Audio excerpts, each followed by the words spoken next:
Seja muito bem-vinda, você pessoa que aqui chega e se aconchega nessa nossa terceira aula do curso livre de filosofar. Nas fitas da parte anterior, nós caminhamos com os conceitos de leitura e continuamos a tratar sobre aspectos da experiência, ambas sendo consideradas elementos constitutivos do filosofar.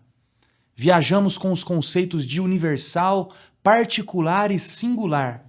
Especialmente, apresentamos o conceito de conjunto singular universal infinito. Por fim, propusemos uma relação de associação desse singular universal infinito com a pessoa humana. Nessa terceira parte, a gente vai trabalhar um exercício do livro 101 Experiências de Filosofia Cotidiana, do filósofo francês Roger Paul Droit.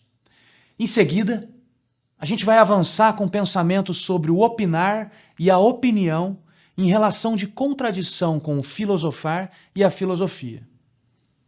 Por fim, retomaremos alguns dos exercícios da filosofia clínica trabalhados na primeira parte desse nosso curso. O francês Roger Paul Droit é um dos autores de referência no movimento da prática filosófica. Em seu livro 101 Experiências de Filosofia Cotidiana, ele propõe que exercícios filosóficos são aqueles exercícios que nos levam além de uma reflexão ou da elaboração ou entendimento de uma teoria. O que se considera é que a pessoa que se propor a qualquer uma das 101 experiências propostas no livro, ela se aproxima de algo que vai além da elaboração teórica ou do entendimento reflexivo. Trata-se de algo que seria um ser afetado, um sentir na pele, ou um concretizar uma ideia vitalmente. A chave da chamada experiência filosófica encontra-se nessas noções de ser afetado, sentir na pele ou concretizar uma ideia vitalmente. Nós disponibilizamos nos materiais do curso o sumário do livro para que você possa ter uma ideia do que são ou podem ser essas experimentações. Veja só o título de algumas delas. Contar até 1000. Correr em um cemitério. Contemplar o cadáver de um pássaro. Esperar sem fazer nada. Tomar banho com os olhos fechados. Provar roupas diferentes. Observar alguém dormir. Pegar o metrô para ir a lugar nenhum. Todas as experimentações propostas no livro são acompanhadas de um texto e informações básicas de duração, material necessário e tipo de efeito experimentado. A experimentação contar até 1000, por exemplo, é colocada com uma duração de 15 a 20 minutos. Não há materiais necessários e se considera que o tipo de efeito experimentado seja um efeito crítico. No texto que acompanha o experimento, comenta-se que, ainda que contar até 1000 possa parecer não ter surpresas, sendo algo previsível e regular, não é possível escapar a fortes flutuações. Por exemplo, podem haver viagens do pensamento pela infância ou a sensação de uma aventura difícil de dominar, aparecendo dúvidas como: será que eu me equivoquei nessa dezena, ou nessa unidade, ou naquela centena? Há ainda, durante a contagem, os pensamentos sobre o além do 1000, o 1000 vezes 1000, que está além de uma capacidade de representação, e os diferentes grupos de 1000. Por exemplo, 1000 anos, 1000 pessoas, 1000 estrelas, 1000 segundos. Segundo o autor do livro, a outra experimentação de correr em um cemitério tem duração de 1 hora. Os materiais necessários são tênis e um cemitério grande, e o efeito é adjetivado de piedoso. A experimentação esperar sem fazer nada pode durar 10 minutos a 1 hora, e o material é uma sala de espera ou algo parecido. O efeito é tido como apaziguador. Pegar o metrô para ir a lugar nenhum dura cerca de 1 hora. O material é um metrô e o efeito é tido como presentificante. Agora que a gente tem uma ideia do que são ou podem ser essas experimentações filosóficas, vamos propor o primeiro exercício do livro, que é denominado chamar-se a si mesmo. A parte do livro referente a essa experimentação está nos materiais do curso. A duração da experiência está prevista como algo ao redor de 20 minutos. O material necessário é um lugar silencioso. O efeito pode ser adjetivado de efeito de duplificação. Eu vou ler aqui o texto que acompanha a experimentação filosófica, com algumas adaptações. Depois de prestar atenção, tente seguir um pouco do que foi dito e boa experimentação. Vamos lá. Sente-se no chão, no meio de um cômodo tranquilo, preferencialmente com poucos móveis. Atente-se ao silêncio. Ao escutar os sutis ruídos que o rodeiam, passe a considerar que a paz vai cessar. Vá se preparando para a irrupção de uma palavra. Pronuncie em voz alta seu primeiro nome. Articule com claridade e repita, insista. Passe a chamar como se precisasse acionar uma pessoa que está a uma longa distância e permanece surda aos seus chamados. Imagine que está interpelando alguém do outro lado de um campo, de uma casa a outra. Chame 15, 20 vezes. Continue. Deixe-se tomar pela impressão de que está falando no vazio, chamando alguém ausente, inacessível, de uma maneira absurda e ridícula. Alargue as vogais, pronuncie as sílabas em tons diferentes. Se não conseguir crer na experiência, continue. A porta está bem fechada. Pouco a pouco, conforme fala, deixe-se começar a ter a impressão de que estão lhe chamando. Primeiro, de uma maneira confusa, vacilante, irregular. Fique atento ao equilíbrio instável entre o dentro e o fora. Insista, repita, siga se chamando uma e outra vez de maneira maquinal, automática. Perceba que se trata de sua voz e também a voz de um outro. Deixe-se perceber desta forma. Deixe-se sentir que você é duplo. De alguma maneira, está dividido por dentro.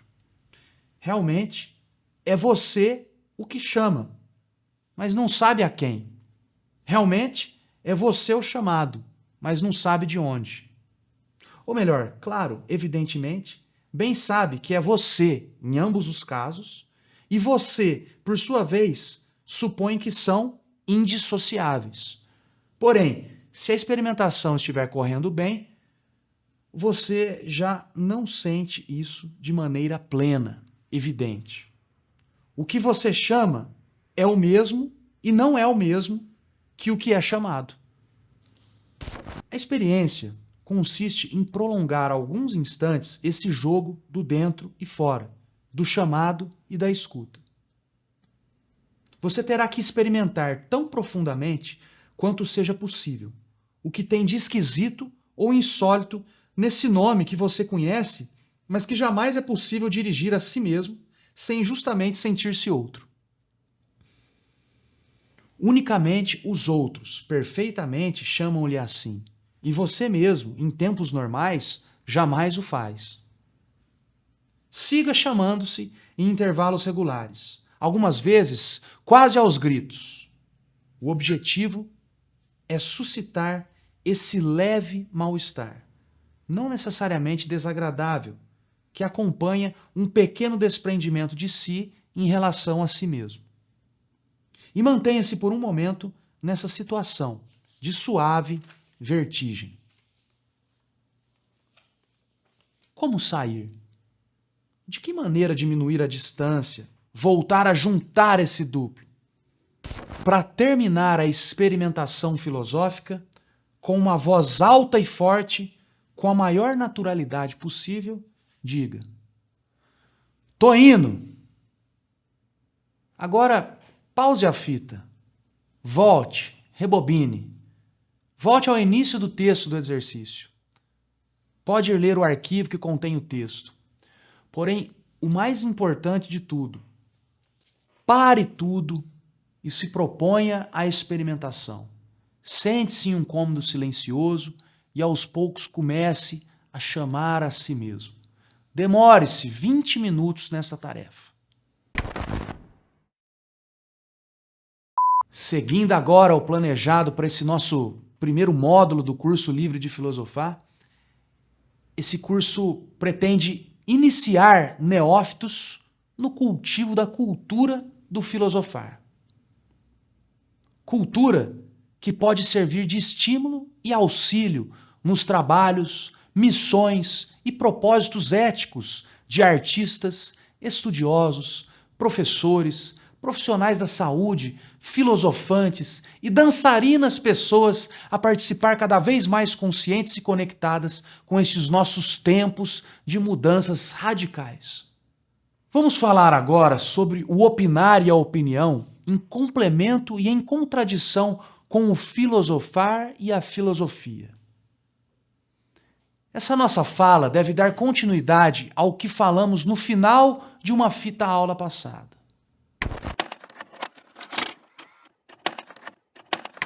A ideia de trabalharmos os conceitos de universal, particular e singular tem relação com a dificuldade muito comum de transformarmos pensamentos em opiniões. A dificuldade que temos em filosofar. Sim, a real dificuldade em se filosofar. Suspeitamos e agimos com a hipótese movimentada que parte dessa dificuldade acontece por uma cultura do opinar. Não se filosofa quando se opina. Não há filosofar se o que acontece é um opinar. Se o filosofar gera algum tipo de filosofia, o opinar gera algum tipo de opinião. Para nos ajudar a pensar um pouco nisso, veja só o que escreve o pensador espanhol Jorge Larrosa. A opinião, como a informação, converteu-se em um imperativo. Passamos a vida opinando sobre qualquer coisa sobre o que nos sentimos informados. E se alguém não tem opinião, se não tem uma posição própria sobre o que se passa, se não tem um julgamento preparado sobre qualquer coisa que se lhe apresente, sente-se infalso, como se lhe faltasse algo essencial. E pensa que tem de ter uma opinião. Depois da informação, vem a opinião. O silenciamento diante de uma informação ou de um fato, o não ter uma opinião sobre o que aparece, é visto em muitos casos, em nossos padrões de época, como algo estranho, como algo desaprovável. Existe um fenômeno que pode ser considerado como uma espécie de obsessão pela opinião.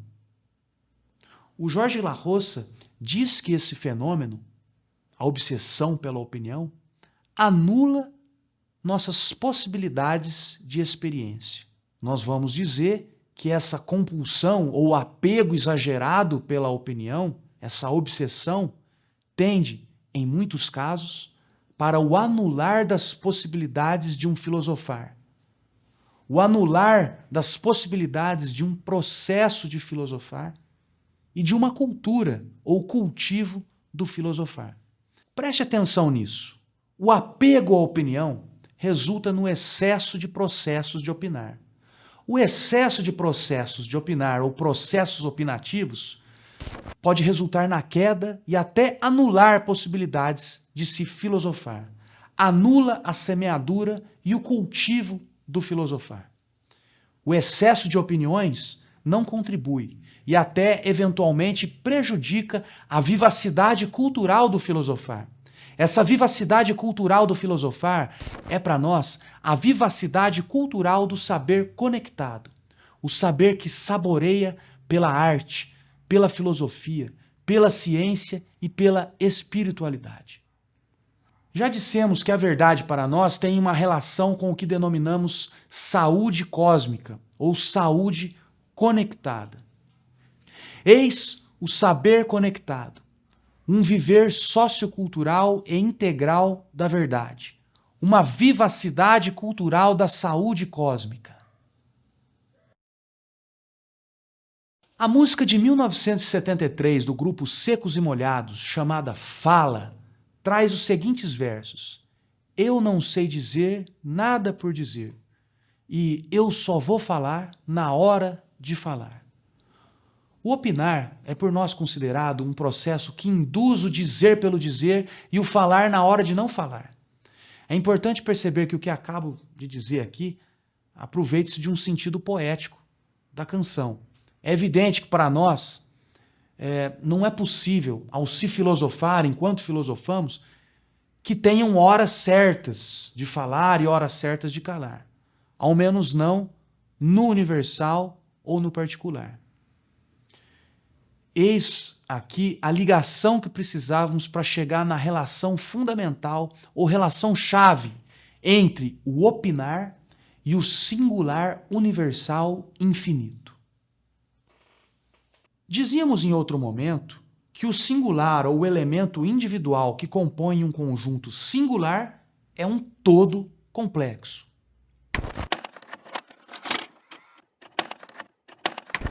O indivíduo, o elemento individual do conjunto singular, é um todo complexo. Assim como são os coletivos, o conjunto singular é um todo, um conjunto orgânico, ou um organismo que contém e é contido por elementos integrados.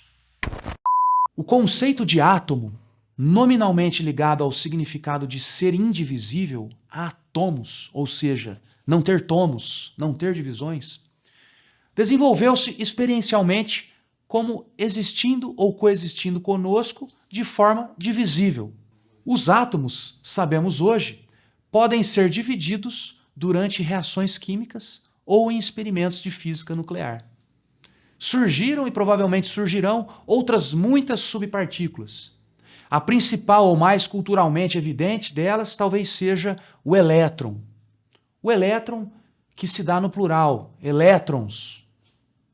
Partículas que saltam, se movimentam e podem se comportar como onda ou como partícula, a depender da presença ou ausência da observação ou mensuração humana. O que estamos a propor é que o verbo e ato de filosofar e a experiência e a leitura que participam desse filosofar percebem e vivenciam o singular como um universal infinito. De forma semelhante ao átomo, o elemento individual que compõe o singular contém elementos integrados. Além de conter, temos proposto que o elemento individual está contido em elementos integrados.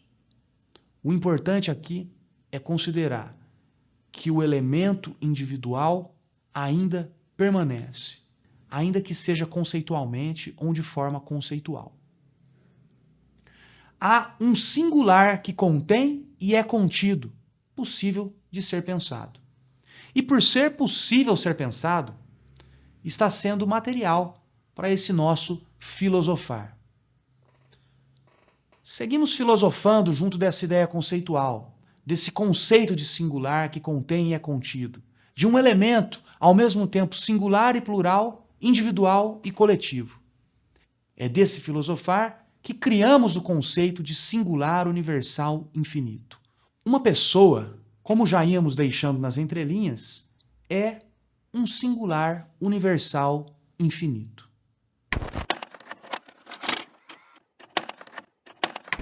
Estamos adentrando em um campo que pode se tornar simples, mas que é, por natureza, inicialmente complicado e trabalhoso. São valiosas as muitas repetições das mesmas verdades básicas de modos vários. Isso é algo que esse curso se propõe a fazer. Repetir muitas vezes as mesmas verdades básicas de modos vários.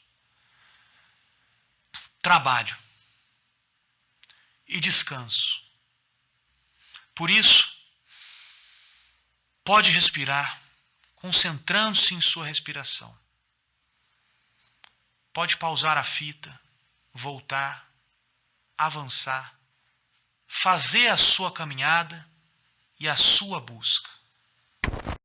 Não apenas a pessoa é um singular universal infinito. Todo elemento que se apresenta ao filosofar e que não se apresenta ao opinar é um singular universal infinito. Aqui está a relação-chave entre o opinar e o singular universal infinito. É impossível opinar sobre um singular universal infinito. Sobre esse só se pode filosofar. Quaisquer tentativas de se opinar sobre um singular universal infinito resulta na transformação desse singular em um outro, seja um particular ou um universal, ambos finitos. Se e quando submetido à opinião, ao opinar ou ao verbalizar opinativo, o singular todo complexo, universal e infinito é transformado em um outro ser. A opinião transforma o singular em um termo particular que generaliza em um particular ou em um termo universal que generaliza em um universal. Quando opinamos, não filosofamos e nem experimentamos o singular. É importante agora falarmos em tipos possíveis de opinião. Ainda que não nos faça sentido falar em opinião artística, em opinião experiencial ou opinião filosófica, é valioso saber que há o que chamamos de opinião científica. Nem todo opinar é um afastamento do saber conectado ou integrado, ainda que seja um afastamento do processo de conhecimento que é o foco desse nosso curso, o filosofar. Vamos falar da opinião científica. O processo de conhecimento científico se constrói sob o olhar da investigação, com rigor e método. Diferente do filosofar, abre-se mão do infinito, dando vazão a afirmações construídas dentro de margens delimitadas, em um mapa de coordenadas possível de ser criticado e comprovado por outros cientistas em outros lugares do mundo. Essas afirmações construídas pela ciência, com rigor e método, são opiniões. São opiniões que comunicam teorias baseadas em estudos sobre grupos de fenômenos particulares. Podemos também dizer que essas teorias científicas propõem opiniões bem fundamentadas em observações rigorosas e metódicas. São operados processos de opinar que afirmam leis ou verdades consideradas, então, universais. Mas são universais finitos, finitizados, ou margeados pelos limites do método e das metodologias científicas. Mais especificamente, consideramos a opinião científica fundamentada em evidências. A gente vem trabalhando com a distinção entre 5 tipos de evidência: as conclusivas, as substanciais, as moderadas, as limitadas e as insuficientes. As evidências conclusivas ocorrem quando as verificações em diferentes estudos não apresentam resultados contrários e nem argumentos plausíveis que indiquem limitações. Além disso, todos esses estudos envolvem preferencialmente condução simultânea em mais de um centro de pesquisa, com diferentes populações e geografias. São os chamados estudos multicêntricos. Esses estudos, que levam a evidências conclusivas, também envolvem observações randômicas ou aleatórias, longos períodos de observação, os chamados estudos longitudinais, e preferencialmente se utilizam da técnica da dupla ocultação, quando nem o cientista e nem aquele que é investigado sabem se estão experimentando possíveis causas do efeito investigado ou se estão diante de um placebo. As evidências conclusivas também envolvem um alto custo e uma alta complexidade na monitoração da coleta de dados e na formação dos pesquisadores.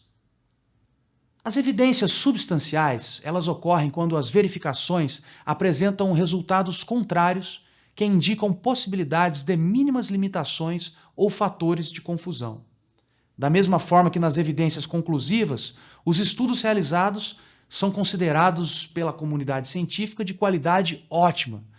São geralmente multicêntricos, randomizados, longitudinais e com a técnica da dupla ocultação. O terceiro grupo de evidências, as evidências moderadas, ocorrem quando há ainda poucos resultados contrários, mas as limitações já não são denominadas de mínimas, até mesmo pela redução da qualidade das experiências. Os estudos são tidos pela comunidade científica de qualidade justa, não envolvendo pesquisas multicêntricas ou longitudinais, por exemplo. O quarto grupo de evidências, as evidências limitadas, ocorrem quando a incerteza é significativa. Aparecem resultados contrários, já não de forma mínima, aproximando-se da metade. Os estudos continuam sendo considerados de qualidade justa. Por fim, o quinto tipo de evidências são as chamadas insuficientes. Ainda que hajam evidências, ou seja, ainda que haja certa clareza e certa aceitabilidade, considera-se que as evidências sejam insuficientes ou até mesmo inexistentes. Os resultados apresentam uma alta probabilidade de incerteza na generalização ou particularização de uma lei ou regra, ou, como vamos estudando, de uma opinião científica. Esse tipo de evidência geralmente envolve observações de relatos de caso e testemunhos pessoais. Esses relatos, ainda que possam ser coerentes e verdadeiros, eles não podem ser generalizados e servem mais para estimular o aprimoramento da busca do conhecimento científico do que afirmar conclusivamente. Usualmente, os estudos científicos chamados de qualitativos, ou seja, que não são quantitativos e probabilísticos, eles contam com um baixo potencial de generalização, se aproximando desse último grupo de evidências, as evidências insuficientes. Eles se aproximam também mais do singular, mas por exigirem a emissão de opiniões científicas, eles se limitam a transformar o singular infinito em um universal ou particular finito e baseado em evidências insuficientes. Além do conhecimento científico, outros tipos de conhecimento acumulado podem estimular o opinar em detrimento do filosofar. Os conhecimentos tradicionais, o senso comum e os saberes tácitos. O conhecimento tradicional ou conhecimentos tradicionais, no plural, estão ligados às tradições e às chamadas comunidades tradicionais. Eles são originados da cultura, ou seja, os modos de significar, ser e estar. Cultura transmitida geralmente de forma oral, de geração em geração, pela tradição. Esse tipo de conhecimento acumulado pode, por vezes, estimular o verbo, a ação e o processo do opinar.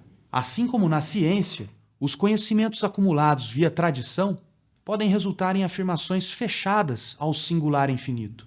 Mesmo que para a formação desses conhecimentos tenham existido processos de filosofar e outros processos de conhecimento conectados via arte ou espiritualidade, a mera afirmação reprodutora daquilo que foi acumulado no conhecimento tradicional acaba sendo uma reprodução que coloca em ação muito mais o opinar.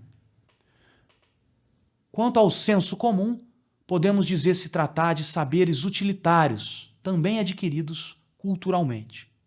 Porém, eles estão menos ligados a uma tradição cultural de uma comunidade tradicional e mais relacionados a um conjunto de noções produzidas pelas experiências do cotidiano e transmitidos de pessoa para pessoa. Do conjunto desses conhecimentos do senso comum, há aqueles relacionados a ações do dia a dia, com certa utilidade prática, como uma determinada forma de preparar um alimento, algumas regras de etiqueta para uma conversa, formas de se dirigir um veículo, uma máquina, etc. Há também, em meio a esses saberes utilitários, a formação de conjuntos de crenças contraditórias e preconceituosas, que temos denominado de senso comum ideológico. São ideias adquiridas de conversas, vivências e observações particulares, comumente explicitadas em afirmações do opinar.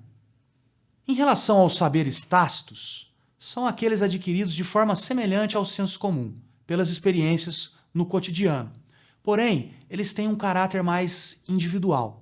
Enquanto o senso comum é social e coletivo, o conhecimento tácito fica no âmbito do individual, por ser de difícil articulação e organização em palavras ou esquemas que sejam comunicáveis.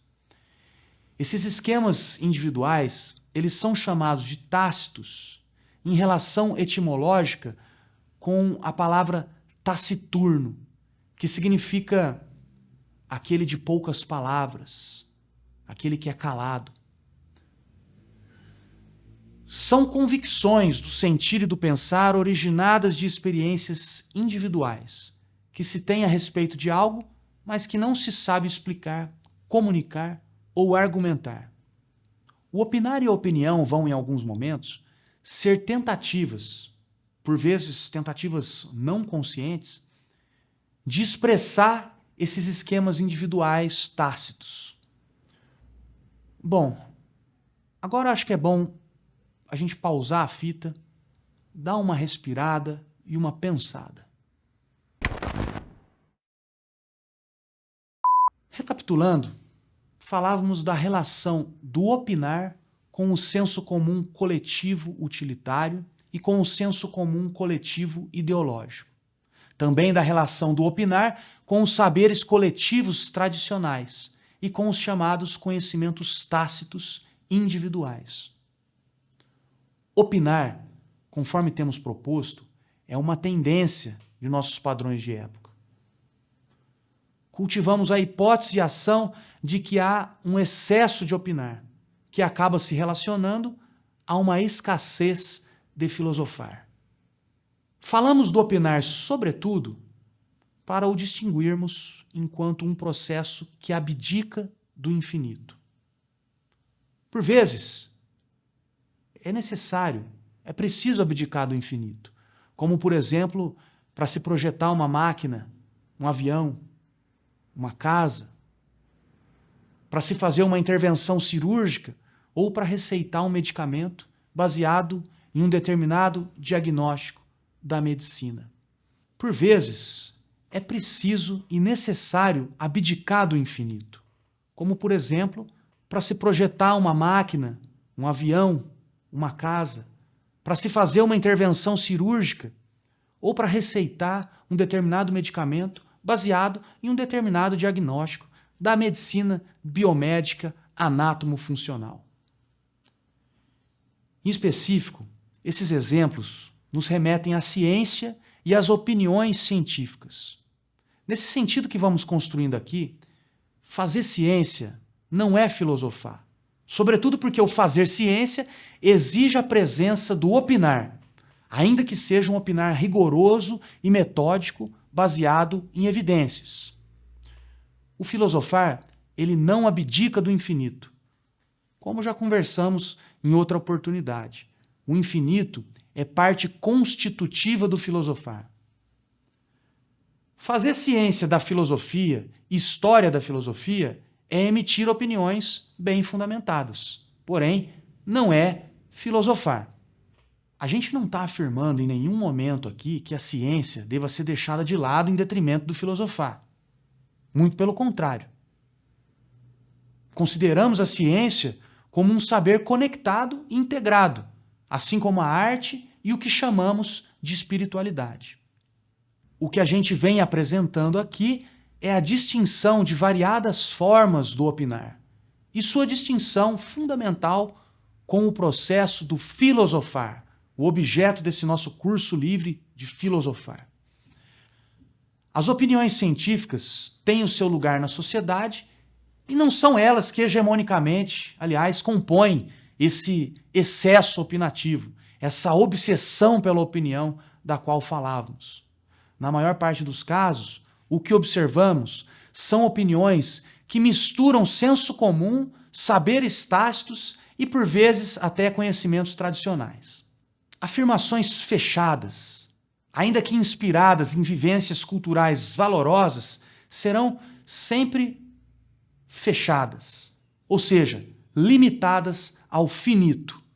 Portanto, afirmações que precisam abdicar do infinito, que abdicam do infinito. Por isso, podemos dizer que as afirmações que surgem do filosofar aproximam-se muito mais das interrogações. Na maior parte dos casos, o que temos observado é que o opinar baseado, sobretudo, no saber tácito e no senso comum que distinguimos com o adjetivo ideológico é um opinar útil, mas de uma utilidade eticamente reprovável, que alimenta intolerância, preconceito e ignorância. Bom, isso que eu acabo de dizer aqui é preciso que estejamos atentos. Nós precisamos distinguir essa afirmação que eu acabo de fazer dos acontecimentos singulares que possam estar lhe acontecendo, que possam vir a lhe acontecer. Como você filosofaria sobre eles? Como filosofar sobre esses acontecimentos singulares? O opinar que denominamos de eticamente reprovável não se reconhece como insuficiente ou reprovável, justamente por ignorar experiências de relações ou envolvimentos com o infinito. Não consideramos ser esse o caso do opinar científico, que parece reconhecer-se inserido em um mapa de coordenadas finito, possível de ser criticado e comprovado por outros cientistas em outros lugares do mundo. É o opinar não científico aquele que ignora as experiências de afeto com o infinito. É aqui onde se ignora o processo do filosofar. O filosofar que tende a transformar culturalmente aquele que filosofa, que amplia os horizontes da pessoa que filosofa para além do opinar e da obsessividade por opinar. Consideramos o filosofar um processo que afasta a pessoa de automatismos típicos da realidade maquínica, da ação mecânica, da generalização apressada e das opiniões de disputa, usualmente construídas sob as formas linguísticas do eu acho que é aquilo, eu penso que é assim, porque sei que é assim, eu não gosto disso, então penso aquilo, eu gosto daquilo, por isso entendo assim. Essas são formas linguísticas do opinar. O filosofar é um ser possível pensar em, como já falamos em outro momento, é um permitir-se pensar em. Nessa perspectiva, os 10 mandamentos, por exemplo, da Tábua de Moisés, podem ser muito mais que 10 mandamentos. O sentido disso que acabamos de dizer está expresso em uma passagem do criador da logoterapia, o educador e médico vienense Viktor Frankl. Eu vou ler aqui. Numa era em que os 10 mandamentos parecem ter perdido sua validade incondicional, o ser humano tende a aprender mais do que nunca a ouvir os 10.000 mandamentos relacionados às 10.000 situações singulares nas quais sua vida consiste. Quanto a tais mandamentos, o ser humano deve reportar-se à sua consciência, confiando a ela seu papel de guia. 10.000 mandamentos para 10.000 situações singulares. Em verdade, muito mais do que 10.000 situações e muito mais do que 10.000 mandamentos. São infinitas as possibilidades. Por isso, é necessário que o filosofar entre em ação na perspectiva do permitir-se pensar singularmente. Permitir-se pensar singularmente em um mandamento específico para uma situação singular específica. Faz-se necessário considerar o singular universal infinito que se dá situacionalmente a uma determinada experiência que nos afeta de forma sempre pessoal e intransferível. É nessa consideração, considerando isso, que se dá o filosofar. Quanto à consciência que Viktor Frankl disse que é dever nos reportarmos enquanto guia, nós vamos trabalhar ela em fitas aulas futuras desse curso, quando nós formos tratar dos 3 níveis do universo existencial, conforme proposto pelo filósofo Huberto Roden. Já que mencionamos o brasileiro Huberto Roden, achamos pertinente apresentar a profunda crítica que ele apresenta sobre a institucionalização dos saberes tradicionais da teologia e da religião. Crítica essa que aparece em sua reflexão sobre o viver socialmente ético, que aparece quando ele reflete sobre a horizontalidade do agir em bondade e em beleza. Para ele, em nossa leitura, que está a considerar o problema do opinar e do filosofar, a pessoa mecanizada pela formidável máquina hierárquica da instituição religiosa ou teológica pensa que basta ser reta e ir traçando o pensar e o agir como linhas retas e paralelas. Essa retidão e paralelismo idealmente perfeitos do pensar e do agir seria para a pessoa religiosa institucionalizada a própria vontade de Deus ou a infinita retitude.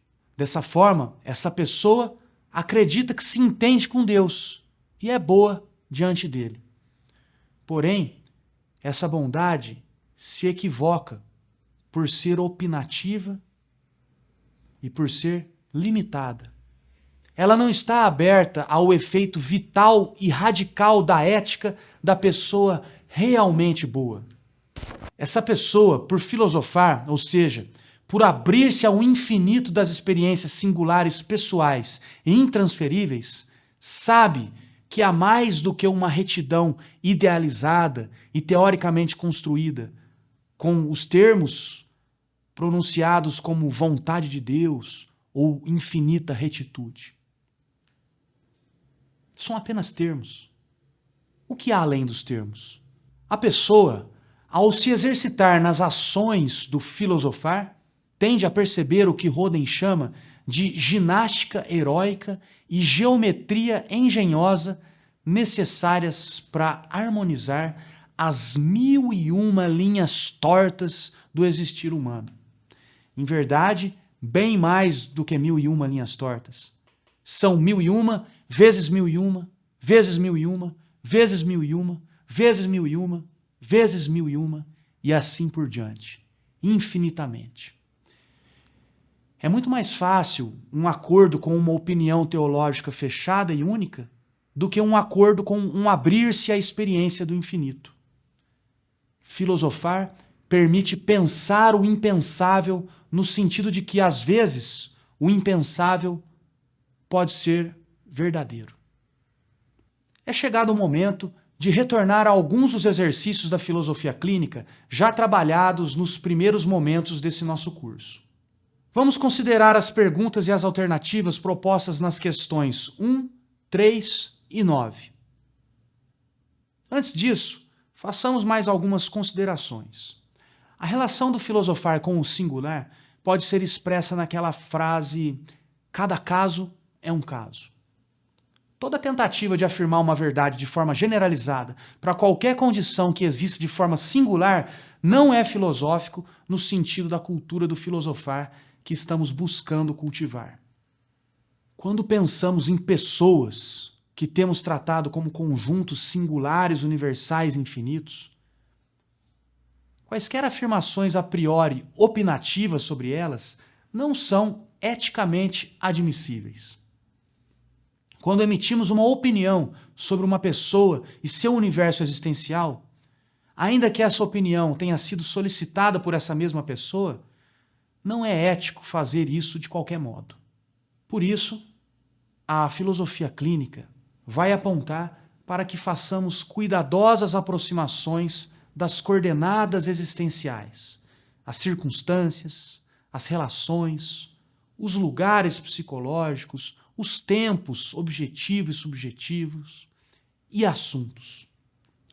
Aproximações da historicidade e da estrutura de pensamento da pessoa.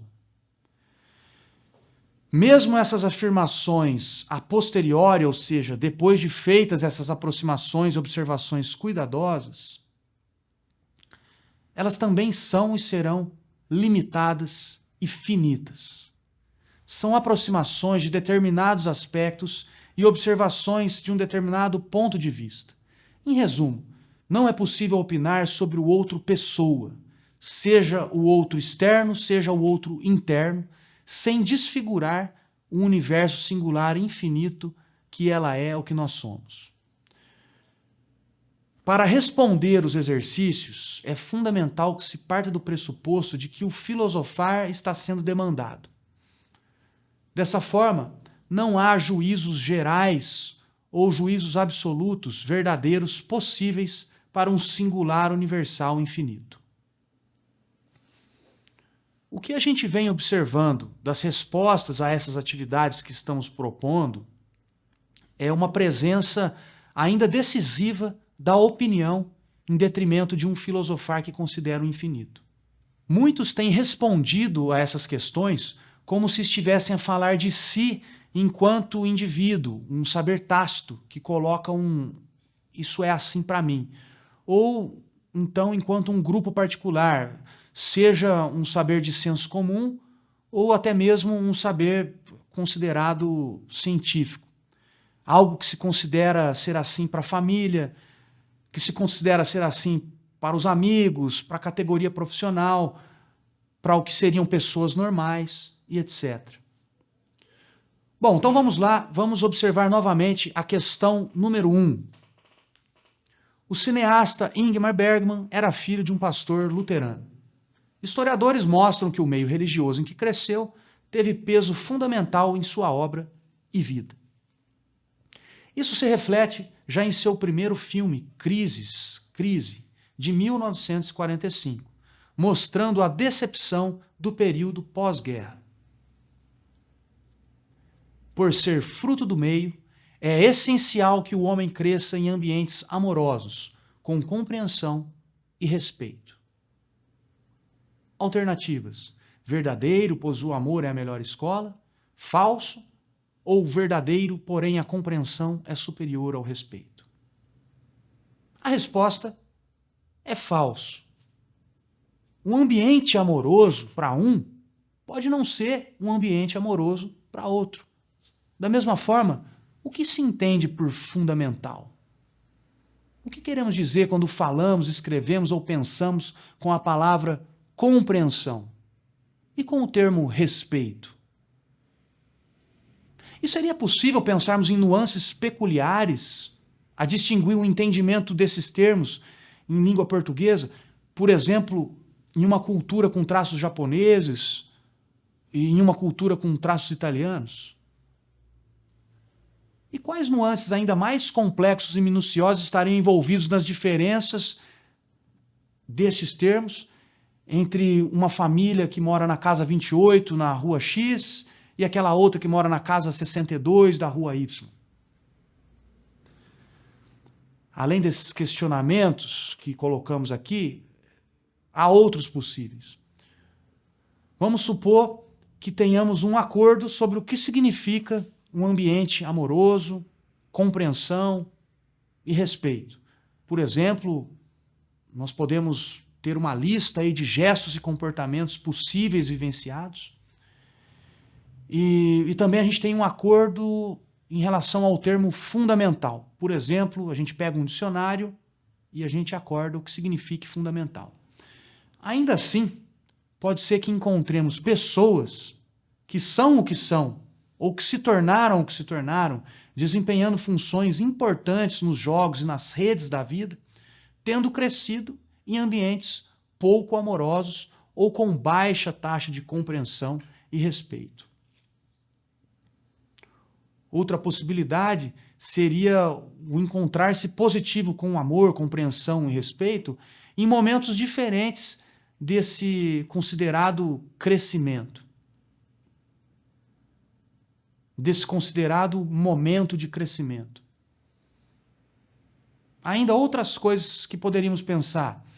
Ao invés de dizermos o amor é a melhor escola, poderíamos dizer o amor pode ser a melhor escola, ou nem sempre o amor é a melhor escola, ou, o que estaria mais próximo do filosofar, em meu experimentar, o amor se mostrou a melhor escola quando aconteceu assim e assado, etc. Em termos do filosofar, que é o alvo do nosso curso, o amor não é a melhor escola. Não se pode afirmar isso sem que haja um talvez seja a melhor escola. Ou um acontecimento que coloque a afirmação em um movimento ou em um devir, um vir a ser. A última alternativa que respondia à questão apresenta que o respeito é inferior à compreensão. Ora, quais critérios permitem considerar isso ou o oposto disso? E se você, por conhecimento tácito, de senso comum ou científico, reconhece e identifica esses critérios para balizar a sua opinião, não existirão outros critérios possíveis? Ao dizer que deve ser assim considerado, o que isso de fato quer dizer? Que todos devem assim considerar? Ou que é você quem tem que assim considerar? Qual o sentido de dever pessoal que essa afirmação representaria? Bom, vamos voltar agora à questão 3. O renomado escritor Edward Franklin Albee, órfão, foi adotado por uma família de Nova York. Alcançou o auge com a peça Who's Afraid of Virginia Woolf, de 1962. O texto trata do antagonismo entre os sexos e os problemas entre as gerações. Hoje é sabido que a sexualidade saudável é acompanhada de amor. O prazer da carne deve ser secundário a fim de não perturbar o espírito. Respostas. Verdadeiro, mas a juventude nada sabe sobre isso. Verdadeiro, falso. Já sabemos que a resposta é falso. Vamos pensar um pouco sobre isso. Quanto aos assuntos aqui tratados na questão dos ditos prazeres sexuais da carne, das perturbações, do espírito e do dever ser, a mesma lógica que conversávamos permanece. Tal opinião afirmativa de que o prazer da carne deve ser secundário não teria eco, por exemplo, em algumas comunidades que seguem as tradições culturais do Tantra Yoga. Algo que também podemos pensar é sobre quais circunstâncias o prazer da carne poderia ser tido como perturbação do espírito. O ato sexual em si, insinuações em propagandas comerciais e programas de TV, a indústria da exploração sexual. Quanto à juventude nada a saber, de que juventude se fala? E o que é igualmente importante, mesmo que essa afirmação fosse verdadeira, logicamente, não poderia servir para justificar a não falsidade da proposição principal em análise, a saber, o prazer da carne produzido pela sexualidade deve ser secundário a fim de não perturbar o espírito. Também há alternativas que consideramos mais aproximadas do filosofar, ainda que por vieses opinativos, para as construções verbais dos pensamentos. A saber, os prazeres sexuais da carne podem perturbar o espírito, ou podem existir situações em que os prazeres sexuais devam ser secundários. Ou, segundo o escrito X de ciclano, ou segundo a escola Y, ou a doutrina Z, se o que se busca é um espírito não perturbado, disse que o prazer sexual deve ser secundário. Uma construção mais próxima do filosofar experiencial e pessoal poderia ser algo do tipo: dos jovens que acho ter conhecido bem e do jovem que sinto e penso ter sido, eu percebo que todos tiveram um espírito perturbado pelos prazeres da carne. Bom, vamos agora para a última questão a ser retomada, a questão de número 9, que aparece em meio às outras questões relacionadas à foto de Pablo Picasso com seu filho. Uma criança que não tem a mãe terá uma carência do modelo feminino. Isso geralmente acarreta problemas de identidade com as questões femininas. Verdadeiro ou falso? É falso. A mesma lógica presente nas questões anteriores. Comece a fazer esse exercício de transformar as proposições opinativas numa maneira mais aproximada do filosofar, ou que seja um opinar atento ao infinito. Apesar de abdicar do infinito, está atento ao infinito, via utilizações de recursos linguísticos como o talvez ou o pode ser. Note que o geralmente, que aparece na questão, não pode ser tomado imediatamente como verdadeiro, pois não se sabe de onde esse geralmente teria sido obtido. De quais teorias, de quais evidências vem esse geralmente? O filosofar diante da questão, sobretudo se diante de uma pessoa, deve admitir a possibilidade de existirem carências de modelo feminino por outros tantos motivos que não a ausência de uma mãe. Assim como a ausência de uma mãe pode não implicar em uma necessária carência de modelo feminino. Algo que pode ser igualmente aplicável a qualquer uma das questões é a noção junguiana, que abre o filosofar às pluricausalidades, ao pensamento complexo e mesmo à não causalidade. Para além das causas justificando efeitos e dos causadores ou culpados, a quem o opinar atribui culpas e efeitos, ao singular infinito, as 1001 linhas tortas, as 10.000 situações, os 10.000 mandamentos. Até mesmo leis naturais são verdades estatísticas que supõem exceções. Os acontecimentos singulares que nos acontecem e as pessoas singulares com quem coabitamos têm peculiaridades exclusivas, casuais, ocasionais e abertas ao infinito. Sobre essas coisas em nós é que se debruça e movimenta o filosofar pessoal também em nós. Até a próxima!